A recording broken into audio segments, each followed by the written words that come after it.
Hello, everyone. Thank you for tuning in. I am Jaylee. This is Jaylee's Corner. This is my review for Love at the Lockup, okay? Season 5, episode 37. Love me not, okay? Some of these people, it is not love, honey, and I need them to get that. It's still some delusions and some desperations and some blind loyalty to prisoners, okay? But this time as well, look, True is homeless, okay? True is a hobo around here looking for a home to call his own, okay? I feel so bad for Arthur and his little struggling child and LaTisha, fooled by the prison system again, okay? But y'all know first things first if you've not done so already, okay? Take a second, subscribe to my channel, become whole JayBird. Y'all know to like, comment, and share this video. Always follow me on social media at JayLeesCorner. It is Saturday. I do not know if I'm going to put this up on Saturday or Sunday. But I'm here. Okay. But I'm not gonna be on camera. My hair is all crazy up under my hood. And so I said, I can't really be on camera, but I'm like, I want y'all to see that I'm still around here and whatever, and I'm gone. Okay. But y'all, let's get into this episode and stuff. But did y'all like the video? Don't be up in here and not liking the video. Just share the video. Hit the little share button. Comment. You're not commenting. Let's talk. Okay. Anyway, first up, also I like my thumbnail. Charlotte, y'all know, but I can give me a good old thumbnail in. It made me feel real nice and special. Okay. Because getting good screenshots of these people sometimes is a struggle, okay? A struggle to say the least. Anyway, first up, Julian and Christine. I believe they're going to be on Life After Lockup as well, which comes out in October. It's a train wreck coming. We're going to watch, okay? Now, look, Christine around here, and, she had to check in with her PO, but she can't really get a hold of the PO. You first get, I think she's been out for maybe like 3 days or something like that. And when you first get out, like the first, I think, week, you're supposed to check in with your PO. But she has not been able to, like, physically see or talk to the PO. And so she's calling, leaving messages and all that stuff. Is it the weekend? Maybe they closed, okay? Maybe it's just the closed thing and call them on Monday. But her and Julian go down to the PO's office, and this goes in person. Okay, and like signs in and all that stuff. So that way there is a record of her coming down, checking in, trying to be seen, and can't be seen because people not there. Okay, so at least she did her due diligence. Anyway, so they still walking around and chit-chatting or whatever. And Christine then brings up to Julian, okay, how we don't even have money for a lawyer if there's issues. Because again, if something happens to where she's in trouble, and I need money for a lawyer, I can't do anything. I said, ma'am, get a job. Okay. I said, how you bringing up how y'all don't have money with stuff when you don't have no job? It'd be weird to me how these prisoners really be thinking that there's like unlimited money. Julian don't look rich to me. He's probably a regular working dude or whatever. But I was like, I feel like he probably already spent some money on things and whatnot. Okay.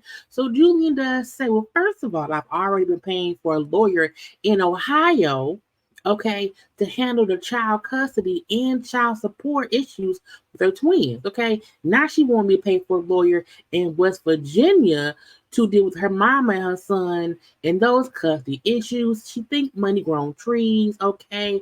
And when he told her I have been scraping and gathering money to pay for stuff, and again, he has his own 2 children, an ex-wife, his own bills, and I was like, ma'am, you are a whole additional dependent, plus the kids you don't even have custody of, okay? That man met you and got 4 additional dependents around here who ain't chipping in on nothing. So to even say to him, you know what, Julie, you haven't even, ma'am, you ain't chipped in on nothing.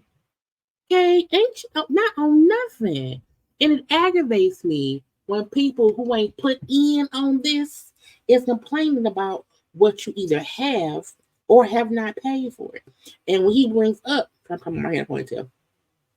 When he brings up what he has paid for and how much he has done and what he's been, trying to do and get all of that stuff done, and then she say, "Shut up, her thumbs to me," and she say, "Well, I don't want you throwing it in my face. Anytime you say I didn't pay for something, or we don't have money for it. If we don't have money for them, I'm gonna say, but I paid for this, that, and the other. You can't bring up what he hasn't done yet if he can't bring up what he has done. Okay, I'm just saying. I'm just saying. Okay, he said I have went far above and beyond. I paid credit card bills. Okay, I'm paying my stuff, your stuff, all this stuff. I'm paying for it. Okay, well, thank you. Say, shut up, put her out now, okay? And he was like, I'm out here living on the edge of a sword, okay, having to pay for everything with just my income, okay? Because truthfully, it would be helpful. Things could be just a little bit easier if you had some type of job with some kind of income. Even if she got a job that she get $500 a month, okay? That is an additional fee that she can pay. Okay, whatever comes up, that's an addition of do something. Well, he knows how hard it is for me to get a job. It's hard for a felon. You can keep saying that, but you also have to apply for jobs. Okay. And then when she then say her confessional that he was married and his ex-wife, but they was traveling to these expensive places, his kids being in private school, living in a real nice area, having this lavish lifestyle, and now he expects me to believe he don't have the money. He don't have the money to pay for stuff. He had that before he met you.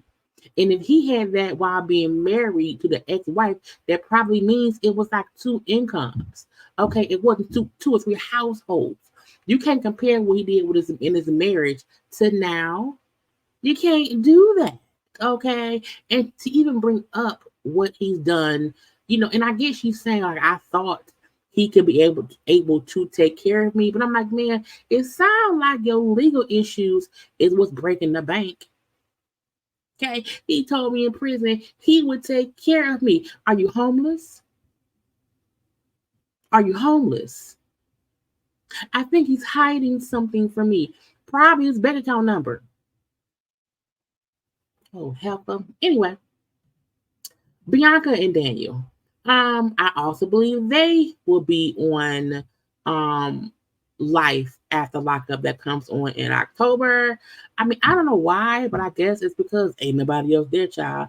So Bianca to me is an immature child. Again, Bianca is 23. Okay, she's an itty bitty baby.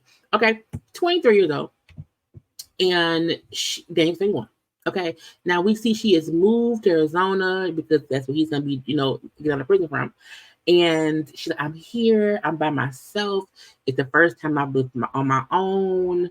I like being on my own, even though it's a bit lonely. I cannot wait for Daniel to get out. Now Daniel getting out in like a day or two. And so we see them on the phone talking and whatnot. Okay.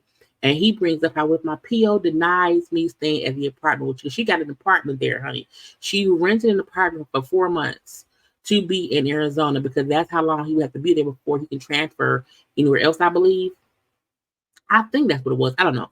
Anyway, but he said if the PO like denies him being able, because he's supposed to go stay at a halfway house, they think because she got this house that she's staying at, he should be able to come live there, but it ain't no guarantee. Okay. And he said, well, I'm not, the PO should allow it. I don't know why they wouldn't, because it's not the law. Okay. But they would have to see. Okay. We then see Bianca goes and she meets with his family. Okay. It was Bianca, that's the mom and the daddy. Okay. Now the cousin was always there as well. I just didn't get his picture and whatever because it's fine. Okay. So they meet. Now the daddy is the one who said, yeah, are you mentally stable? I'm still asking the question. Okay. Now the mom said, I see myself in Bianca. Okay. At that age, just being young and naive and thinking you know everything and you don't. And me now being a grown, person with grown kids, who I was at 21, 22, 23, you think you know everything and you know nothing. Okay, you know nothing. Okay, so she feel like I just, want to talk to her a little bit. Now, the dad also brings up how he is 5 months sober. So the dad is also, an alcoholic, doing things or whatever. He also, I hope Bianca get that everything we send her, we just want the best for everyone. Okay, for her, for Daniel, for us, we want the best situation. He also tells her, I wasn't being for real when I asked you, about the mental things. It was my weird way of showing my sense of humor. Again, I felt like he probably meant it jokingly, but also probably, are you crazy? Because you are with a whole man, in that thing who, you just don't know if he's so anyway. So, but he explained he wasn't being for real. He's sorry if she was offended. That's just a sense of humor. Okay. And so again, we want you to know we here to be good and whatnot. Okay. Now, it's whatever. Now the mama then said, so when they get they had a little bar. Okay, the mama not drink. The mama don't drink because the dad don't drink. Okay, because he's an alcoholic. But the mama asked Bianca, would you drink around Daniel? Okay, because Daniel has drinking issues. Okay, we're not trying to be judgmental, but Daniel isn't going to tell you that it bothers him or that it's hard for him to watch you do it.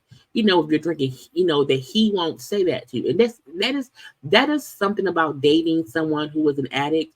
You have to be aware if what you do trigger them to use. Be that if someone is a drug addict, a alcoholic, or whatever it may be, you don't want to trigger them to relapse. And if she feels like I can drink whenever, that may trigger him to drink because that's how alcoholism works. Okay. Now Bianca then said, well, he told me he don't matter if I drink. I can drink at dinner or whatever. So I don't want to stop drinking. I said, the lady's son is in prison for DUIs. Okay, the stepdaddy, okay, because that's the stepdaddy. The stepdaddy is an alcoholic as well. Okay, clearly they're trying to tell you, ma'am, you should not be drinking around him because he will probably relapse. Okay, and to say, well, I don't want to stop drinking. No, because he said he don't care. Of course, he's an alcoholic. Okay, the mama didn't say, look, the day, this man, my husband here, had issues drinking, and the ex-husband, and blah blah blah blah blue. But it's hard living with somebody who's drinking because you have to alter your life. Okay, and if you don't know that, and if you don't know that, then what you do can affect them. It can have dire consequences. Okay. She said Daniel, for one, was driving her car when he got the DUI, and she said I did not even know he was drunk. She said, and wasn't you hit by a drunk driver? She said, well, no, I was in a car with one. And I did not know they were drunk. And I'm like, so you were in a car with a drunk driver. It changed your life. Okay. You with a man who's in prison for drunk driving. Shouldn't y'all not be drinking? Okay. The cousin then say Daniel has a really good way of hiding his issues. So you can't think, oh, it's gonna be fine. It's gonna be fine. It's like, no, ma'am, no, sir. Okay. The mama then say, well, Daniel, if he starts drinking, it could be something simple as, okay, he had one glass of this or one bottle of that or whatever. But if Daniel starts drinking, it then goes to him getting high, doing drugs, and then to him stealing. She's like, that's just the process of how things are with addicts. Okay, there's, just it is what it is. Okay, and they're trying to warn her so she's aware of these triggers or these situations. And mama, she's not getting it at all. And I'm like, man, you're not paying attention. Okay. The mama then bring up again how her ex-husbands, her current husbands, have these addiction issues, how she lost one son already to drugs, and how dealing with Daniel's addiction is also hard as well. And she's like, I want the best for Daniel. I want the best for you. Okay. She starts crying because he's sad. We find out, she said, how much she misses her son. So Daniel's brother died in 2022 from a fentanyl overdose. Okay. He was about 31 years old. And so the mama like, I'm telling you what I know, not what I think.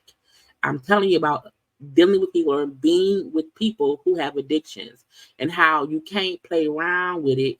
And Bianca like, oh, I didn't mean to make you cry. It's like, but you're not listening to the advice. Because she's like, I get addiction. I don't think me drinking at dinner or me drinking around him will trigger him. You know what I'm saying? It should be fine. I'm like, girl, it's stupid. And the mom like, I'm scared that Bianca's so clueless about addiction that it will make things be worse. But we hope that if we hope Daniel will leave her if he realizes that Bianca won't stop drinking, which can then trigger him. I said, Bianca is a parent's worst nightmare when you do not want your child to go back to the bottle. You hear me? Because, ma'am, what? Anyway, let's get to LaTisha. I don't know. I still don't like the fact that we have her on another season and Keith ain't out of prison. Because a part of me feel like if you are on the love during lockup situation, you should not be able to come back to love after lockup until somebody actually gets out of prison. And I don't believe that during this season, Keith gonna get out. Okay. So Tisha go and see another lawyer. Okay. This white man lawyer, okay, who she's seen or worked with before. And he goes and feel like, I know him, I trust him. Why didn't you call him in the first place? Okay, maybe he's not that kind of lawyer. Anyway, but she goes to him to explain how, the public defender, recused himself in the case, how the prison paralegal persuaded them to let him, file some paperwork or whatever. And so she's like, I'm trying to figure out what's going on because, I was told that he could get out early because of this law change, but now I'm like, it's not happening. I don't know what's going on. Child, white lawyer said, let me read it. Okay, the white lawyer, okay, read over the stuff and said, So he said, he read the paperwork. He said, well, the paperwork doesn't say nothing about a law changing. It's not even about that at all. He said it only points out how there was a change in the Sentencing Commission's policy statement. He said, so because of that, the prison paralegal was trying to submit paperwork requesting Keith to get out early based on just a Sentencing Commission policy statement changing, not an actual law. Okay. He said Keith got 8 months left. Okay. In general. Yeah, he had 8 months left. And the policy that changed, the policy statement that changed for sentencing would really apply to people who are sentenced in the future, not to anyone already in prison. And also because he has 8 months left, again, it doesn't go towards what he has going on, which is why the public defender said, y'all don't need me because it's not, that's not what it is. And so he said, where do you find a lawyer who ain't a lawyer, who's a paralegal, telling he ain't a lawyer, but still filing emotions as if he is a lawyer? You know what I'm saying? Let me guess. Another inmate. And she said, well, yeah. Also, we found out that he was also a former inmate. And when lawyer man said, oh, okay. So that means he probably was in prison, wrote stuff on his own behalf, and now he's trying to make money by writing stuff for the people. Okay. And probably why your public defender withdrew from it because none of it applies to Keith because it doesn't. Okay. And I was like, Lord, not getting scammed by a prisoner. Why would a prisoner on a prison show? And the fact that he said, he was in prison, read up and wrote something for himself, which helped him.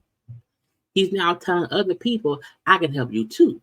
And he's just getting money for it and then telling folks, I can do this, that, and the other. Okay. So basically, yeah, they get hustled. Okay. But not hustled as if he didn't do what he said he was going to do as far as filing paperwork, but got hustled and bamboozled from hoping a prayer of saying, hey, I can file this and Keith will get out. And now I can file this and he might get out, he might not. He made them feel like it was a done deal and it wasn't. Okay. And that was the issue. So she's pissed because we paid him his money and it wasn't true. He showed us hope and a dream. And I gotta tell Keith he wanted to come home early. Again, Keith has at that point had 8 months left. So she, Keith gives her a call and she tells him, hey, this is what happened. You won't come home early. How the prison the prison paralegal just was basically giving us bullshit or whatever. So Keith like, oh, it's fine, it's whatever. But he also said, I don't like that Ben gave us false hope. And he was like, so Ben was, and that's the paralegal guy. Ben was the one who told them, for certain, Keith will get out early. Okay, not if, not maybe, could, no. The prison paralegal made them feel like, okay, this is for a sure thing, he's getting out, and they were banking on that, and find out that wasn't true. Okay, but keep saying, look, at the end of the day, I got 8 months. I know I have an out date. You know what I'm saying? I'm gonna ride it out, and if I get out early, it's fine. But I'm not gonna be up here like getting my hopes up because at this point, it's fine. Okay, so she get home, and his auntie was there, watching the baby. And she told the aunt, like, I went to the lawyer, and the lawyer said, hey, purely played us or whatever. And so Keith will do the last 8 months. You know what I'm saying? So the whole family's upset because they have been planning, think he'll come home early. That's not it. Shop auntie then said, well, not to make shit worse, but remember that letter on your door, the sheriff letter? Now, when we see the sheriff letter before, she thought it meant, oh, Keith coming home, maybe they're trying to be sure the house is right. Okay. But the auntie said because she had something going on, she would call to figure out what's going on. Child, she called the sheriff people about that notice, who put her in touch with the property manager of the house it was in, because it was the property manager thing. Okay. And so she called them and found out the homeowners of the house where she's renting have not been paying them. I say, Lord, they're not paying the mortgage. So the dang on property owners, the homeowners of the house, had not paid the mortgage in about a year and a half. They're about a year and a half behind. The house is now going up for foreclosure, and she would have to move out within about 2. I said, what? So she had to move out in about 2 months. And she's like, this is I can't believe that. Like I'm saying, they had me sign at least 2 months ago. I did sign at least 2 months ago. And why would they have me do that when they have not been paying the mortgage? Meaning I've been paying my rent to y'all, but y'all have not been paying the mortgage. And now I have to move, and she's pissed. Now that is crazy, okay? But I'm telling you, I've heard of people doing a person I knew before. Like sometime like last year, they were paying a property management company only to find out that the owners of the home were not paying the mortgage, and the house got sold. Now, luckily, the new owners let the person stay there, and they kept paying rent. But still, child, you have to ask the questions. You hear me? Okay. Anyway, so we shall see what happens with them. Okay. Let's do Shantae and True. Shantae and True irk my nerves for many reasons. They get on my nerve. True is around here. I'm gonna go get Shantae. I'm gonna go get my girl back. Okay, I regret breaking up with her. I was excited about being free and whatnot, and not over. You was out here trying to get the penis wet. Okay, what I'm saying? Just stupidness. So again, they've been separated for like 3 months at this point in time. So he then went to town to see her. We went grocery shopping, but we was gonna cook together, whatever. So I wanna, get some stuff in the grocery store, and then me and her have a cook off, so I wanna love on her. Okay. I was like, man, but it was funny. It was funny because he was in the store, and he like, it's so many cheeses to pick from, like in prison. We only got 3. It's like 3 choices. All these cheeses, like which eggs is right. It was so funny that he did not know how to use the checkout, which I would not either. He was a self checkout. Y'all know I have folks do my shopping for me. So I said I will also not know technically how to work them, but I can figure it out. He asked someone to help him. He just asked a worker. Okay, now True said he been saving money and making money because he been going to the casino. Okay, going to the casino, gambling and hustling. Now when production said, well, how much have you saved? He said, I'm not gonna tell. Meaning I'm not gonna say how much I'm saving because that will let the IRS know I'm on some bullshit. Okay. Anyway, he said he wants to prove to Shantae that he loves her. He wants to be with her. He wants to be a good father in her life and blah, blah, blah. So he pops up to the house. And I'm like, because she gave me the address. And You know, like, look, hey, Shantae, you know, I look now. First of all, Shantae is pregnant, at least here, okay. Because I'm still like the timeline is not timeline and right for me, so we shall see. But again, he like, look, okay, I'm here. I want to talk to you. I want to spend some time with you. I want us to get back good and everything. You know what I'm saying? I don't want to really throw away what we had. You know what I'm saying? I'm so sorry for my actions. I'm sorry for breaking up to whatever. I'm sorry for what I did and how we left things. I am sorry. And when she said, I don't believe shit you say. Okay, so you have to show me by your action. You know what I'm saying? And that's all I do. Because maybe you hear to you because everybody told me you using me. So how do I know that ain't what you doing? Okay, I'll you get it before you showed me before that if you want to, you will leave me at any time, any place, anywhere. Okay, so I can't trust what you say. I can only watch you do and be better for me. Okay, because you ain't shit. And I said it's fine. Okay. Then Troy gonna say, I said Troy. True gonna say, I wasn't using you. I ain't gonna use you. I'll do you because I'm out now. She said, oh, so would you use me in prison? He said, no, I'm just saying like, I don't have to use you because I'm out. Like I'm saying, I have everything I need and I won't accept you. I said, oh Lord. And everything I do going forward will be for the better of me and for you. Because I love you, girl. I want to be with you, girl. You know? And so she let him cook in the kitchen, a little omelet and whatnot. And then she said, so this whole time that we ain't been talking, you've been talking to the people?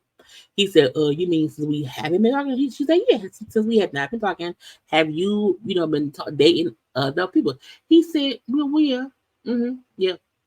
I did, okay. But I realized I didn't want didn't want that or whatever. You know what I'm saying? The grass ain't greener on the other side. Okay, that's what it is. Now, True saying after being in prison for 13 years that I had the right to see what else is out there. Well, do that before getting engaged to somebody else. Okay, just don't date people in prison. He said, but I know Shantae is what I need in my life. I know she makes me better. And I know that's who I want to be with. I just had to like play the field a little bit or whatever. And I was just so happy about being out. I was just even out here trying to get my thing with. Okay. So again, True was still a scammer. You can't True is still a scammer in my mind. Okay. He's gassing Shantae up and whatnot. And it's some foolishness. Now they did sit down and ate some little nasty food. She said, "This your best food? It is nasty." And they were laughing. Okay, a little bit. Okay. He said, "My bad. I'm saying I'll do better next time." Okay. He said, "Well, look, let's get together." Okay. I'm sorry for what I did. He apologized again. I'm so sorry. I'm so sorry. I'm so sorry. Okay, I'm so sorry. Let's fix it. Okay, and whatnot. And she said, well, look, you here now, so it would take it day by day. You can spend the night, but you could not. You had to be on the couch out of my bed. I said, well, man, but this when you pregnant, so what's the difference? Anyway, Hope and Arthur. Oh my God, y'all take one quick moment, y'all, and like the video.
This situation with Hope and Arthur was so sad.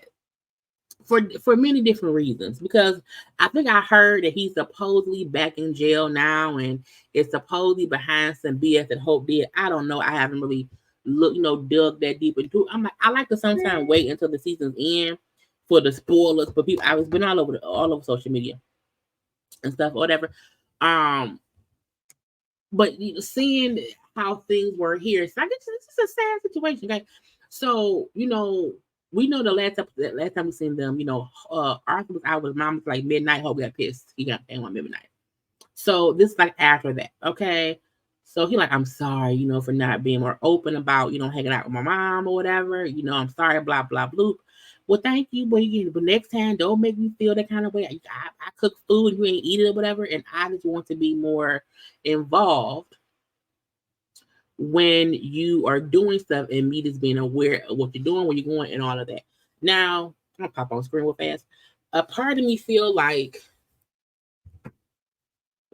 Hope is too insecure to be with Arthur right now, the same way that Arthur is too emotionally unstable to be with Hope. They neither one of them are equipped to handle the other's emotional, mental, physical needs.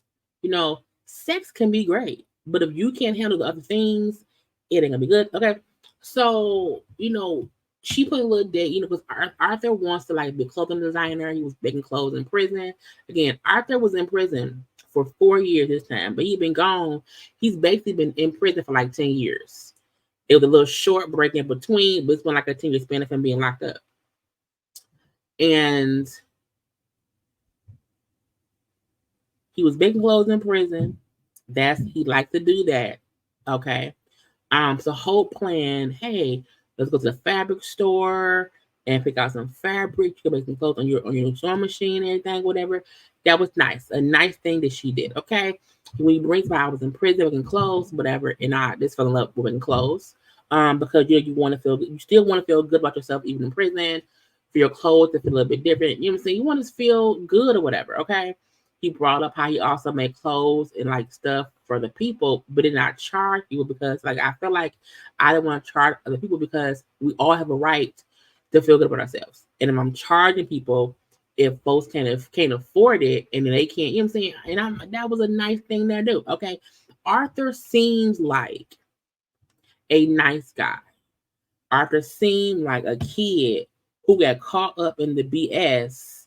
And because of him being caught up in the BS, he went to prison, and he's still trying to find himself in the outside world. But he seems nice. Okay, I want to say that first.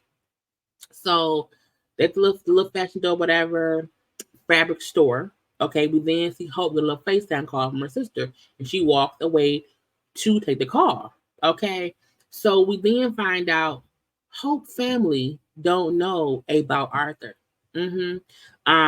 So she basically is hiding him from them.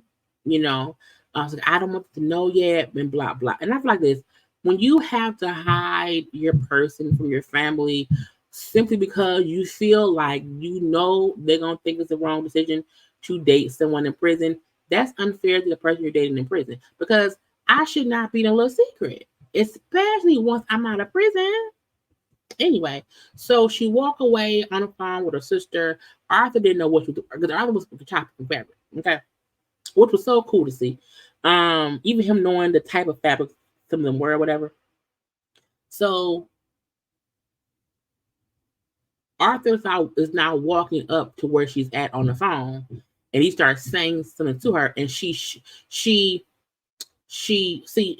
him, and then she says, like you the kids, like, shut up. And he was like, the fuck? Okay. Because he's like, why you shushing me? I'm not a child. It's for one. And the whole hand movement too was like an adult, just having a child. And he like, what the fuck is going on? Okay, what? Okay. She then said, oh, that was my sister. Like, you haven't met her yet or whatever. She don't know you. So I didn't want to like ruin the moment of you getting fabric or whatever. any drama. He was like, well, no, I'm in my element. I'm in a good mood or whatever. That would have been a good time to show, to introduce me because this is my element. Like, it's weird. But he also felt like if her family don't know about me, like, what else is she hiding? You know what I'm saying? And you shushing me or whatever. Like, I'm a grown-ass man. Okay, don't do that. Okay. And he said, I felt like that means she has secrets. If she's hiding me, is she also hiding another man? Okay. It's almost as if she could be fully living a double life and no one knows. And I said, that's true. It's true. Now at this point, he had been out of prison for 5 days. Okay, 5 days. And I don't think people understand that I've never been to prison, but the common sense in my brain lets me know that getting out of being in a prison after so many years or whatever, mentally, it takes time. You can't expect a person to get out after being gone for those many years and kind of just be normal. You know what I'm saying? They have to really reacclimate themselves to being out of prison because they have been institutionalized for all those years. Okay. So Arthur brings up how he was putting together like a little bookshelf or whatever. He then brings up how like earlier in the day he was looking for his sketchbooks or whatever, and while looking for his stuff, he found pictures of her with like somebody else, like from the past. And remember, she had been lying and was cheating on him when he locked up before. So he's like, he felt some kind of way about it or whatever. But it's not a big deal or whatever. But he did let her know that he found it. He thought it was a little weird, but it's fine. Hope then brings up how for her, like it's been weird with him being out of prison. It would be difficult for us to find our footing as a couple because he's really quiet. He's really quiet. He don't like to express himself. He does not like to express himself a lot or whatever. And she says sometimes it's like talking to a brick wall. And so they're sitting there talking, and then she's like, well, I want you to be able to open up to me and to communicate with me. You know what I'm saying? And that, I want you to say what you feel about whatever and don't hold back trying to spare my feelings. And he was being quiet even in that conversation. And I get it. You do want a person who was talkative and who would have a conversation with you. You do want to be able to communicate about stuff. But I do feel like maybe he don't want to talk about being in prison. Now if there's nothing else for y'all to discuss, maybe y'all should not be together. But when he said, look, truthfully, I'm still stuck in prison mode. You know what I'm saying? I'm still in robot mode. I'm still, even in the end, he's only been out for 5 days. He said, I'm still institutionalized. Okay. And he said in this confessional how like in prison, you can't show any emotion. If you show, he said, I could not be who I was. I could not be my happy little self because in prison, if you show who you are, it will 100% be exploited. It will get used against you. So you have to be cold and emotional while there, just so that no one else tries to fuck with you. Okay. And so for him, he's still in that cold, emotionless, I can't show my emotions, feelings yet, because he in his mind, he's physically free because he isn't in prison. However, he's not mentally free. He is not at all. Okay. And the fact that he was able to, effectively say that in his confession at least meant he know I can't let loose yet. Okay. And Arthur says how Arthur tells Hope how he does want to get back to being like to feeling normal, but prison fucked him up in ways he can't explain. And when he said that to me was like, okay, he probably ain't ready to even discuss what he saw, what he went through, he not ready for none of that. Okay. And I think Hope is too immature emotionally and probably mentally too, to comprehend him saying, I can't have this conversation right now. I can't. He said like, I can't tap into my emotions because it'll get me too emotional. Okay. And he said, I don't want to talk about it right now. But Hope pushing the issue was like, you can't bear your emotions, you can't bear your feelings, you know what I'm saying? If you bury your feelings, it'll all get blown up and blah blah blah, which is true, you know. And she's like, you can't avoid talking about how what you feel is not healthy. Now, again, what she's saying isn't wrong. She's just pushing that issue too soon. And she's pushing him when he's clearly not ready to open up about it. It probably ain't ready to do that on camera. Okay. Again, he's only been out for 5 days. Okay. I said that man still got prison dirt in his toenails. Okay. That man beard still probably smell like, and when you have been locked up for 4 years, I feel like even when you get out and you take a shower, it take a good 2 weeks, 2-3 weeks to fully even wash the prisonness off of you. So you can't think that someone who's been out for 5 days is just fully ready to have this full-on discussion. And again, he went in young. He's only 29. He went in young. Okay, he ain't no 40-year-old man. You know what I'm saying? This is different. Okay. And when Arthur said how he said prison is a psychological mind fuck. Okay, he said, think about it. He said the colors of the walls are depressing. You know, you have all the people there in the same color. You look left or right, and it's all people in the same color. Okay, you can't leave your cell. You know, and a lot of stuff will break you down little by little, and you will never the same. And I think this prison is prison. If you do a crime, you go to prison. But I do feel like prison. Some prisons are worse than others.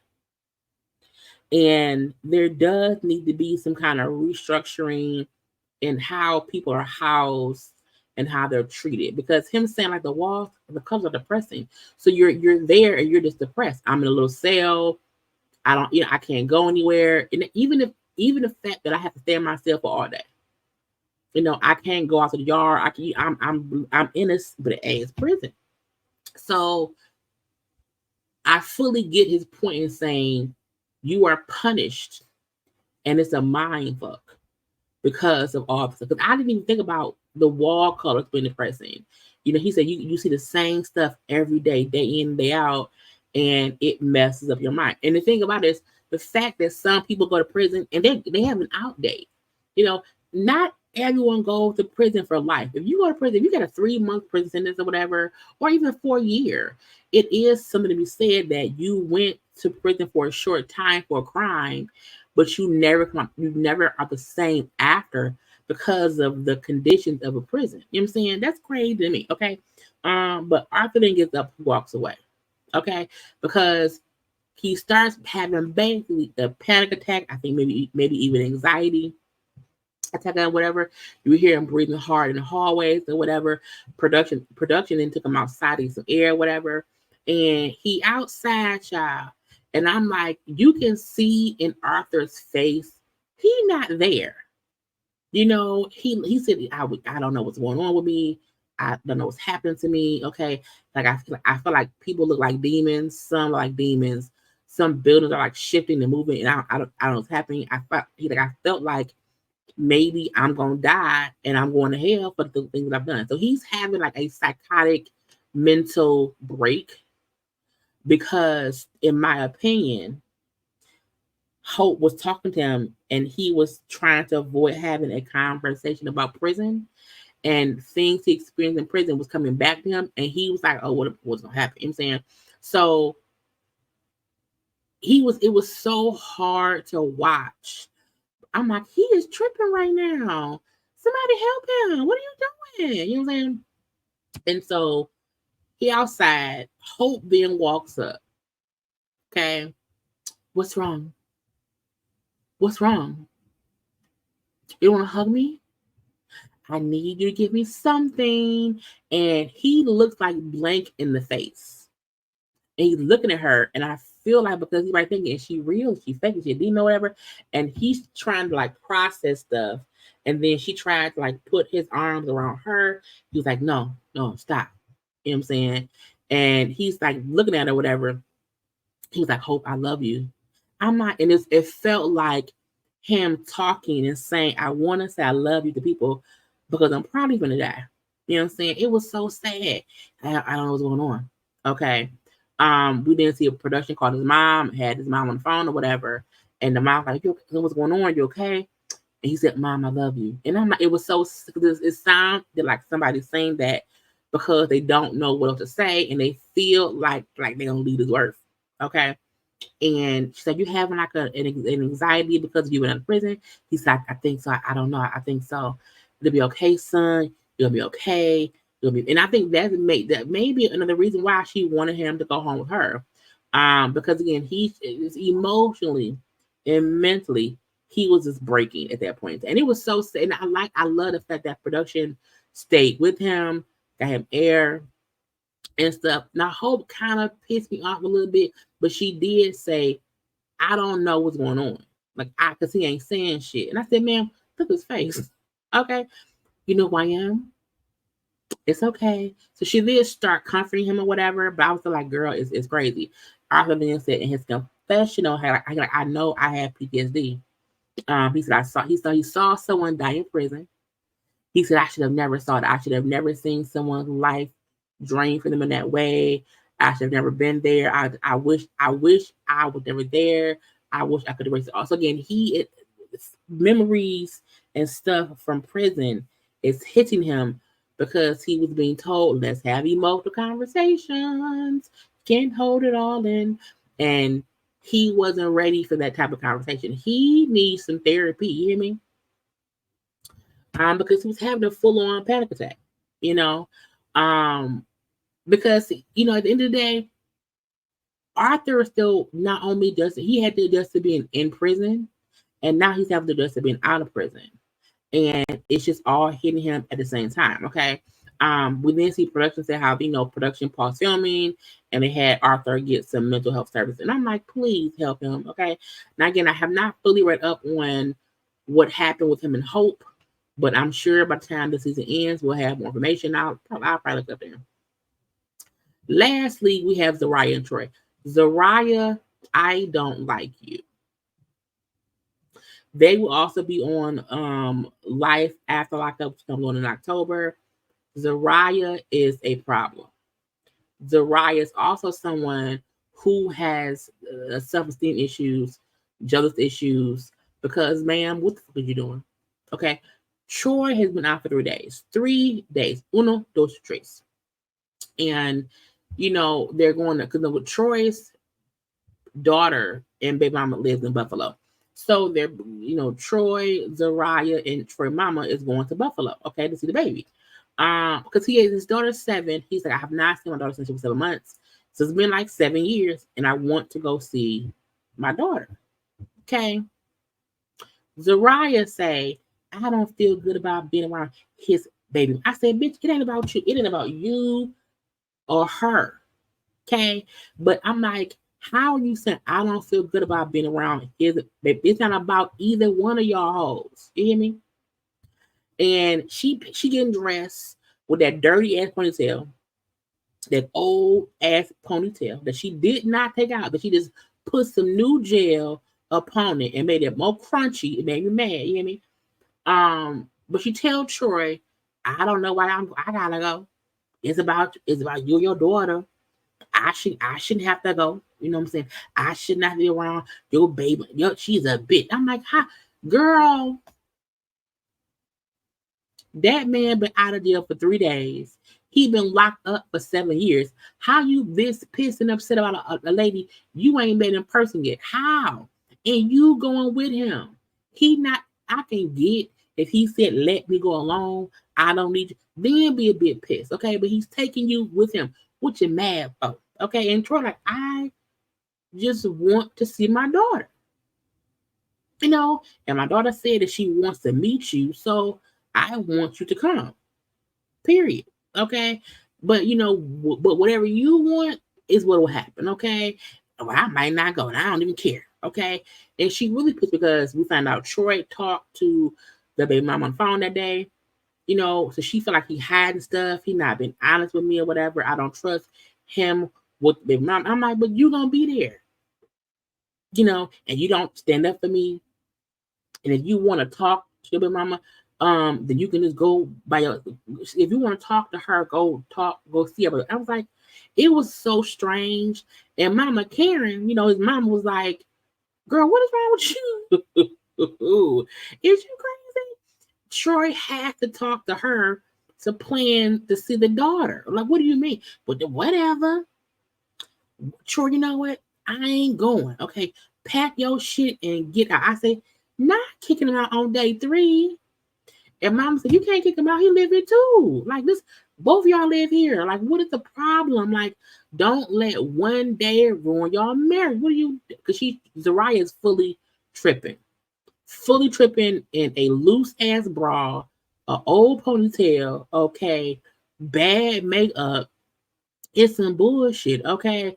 And his name ain't on the lease. Okay. I can be with somebody else who can do something for me. Okay. He out of jail now. He can go and do whatever he want to do. I don't care.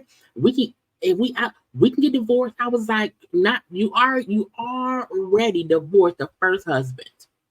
Okay, what did you do? Okay. And Troy, like, I just want to see my daughter. I ain't saw her in 7 years. Like, that's all that matter. So Troy gets pissed, he leaves because Zariah's fully tripping or whatever. Okay. He's like, I need to talk and walk. I'm leaving. So he's walking and talking to himself. Okay, in the camera crew. Now, Mama Karen is like, y'all gotta give me some gummies because y'all blowing my high. Okay, I need more gummies. You hear me? So Troy is walking and kind of calming himself down, being mad. Okay, like, look, I did my time. I'm on my own now, whatever. That man walked for 2 hours. He walked for 2 hours, 6 miles. Okay. He like, I'm not fussing about my baby mama. I'm not with her. I don't want her. I am married. I told my wife, like, I ain't did shit. Like, and she tripping. I ain't did shit wrong. And I'm not gonna be up here fussing and arguing. I want peace. I've only been home 4 days. She tripping. Okay. And he's right, in my opinion. She is tripping. So again, he been gone 2 hours. So Zariah and the mama go looking for him at the bus station because they supposed to be going to Buffalo. And the baby mama ended up calling the mama. So his baby mama called his mama. And they're like, have you talked to him? She's like, well, no, what's going on? Were you missing? Blah, blah, blah. The baby mama then tell Troy mama he had mentioned how he was feeling overwhelmed about coming to Buffalo and seeing our daughter. Zariah then say, well, how does she know how you feel? That means he talking to her. I said, bitch, you think, girl, when she said if she know he nervous about coming to Buffalo, I feel, oh, well, that means he talking to her. See, he lying. I'm like, that's a normal thing to tell the mother of your child. I am nervous to come there to see our daughter. But Zariah make it out to be that means he's talking to her. They're having secret conversations. He's confiding in her. He should not be. I was like, ma'am, if you is so insecure that you can't be with that man, but mama, you don't need to be with him. Be single. Okay. Divorce a second prisoner. Okay. And find a third one. Girl, I don't like her. I don't. Now, the baby mama called mom again and said supposedly how she was told Zariah had been messing with somebody else. And I said, who told her that? Where that come from? Okay.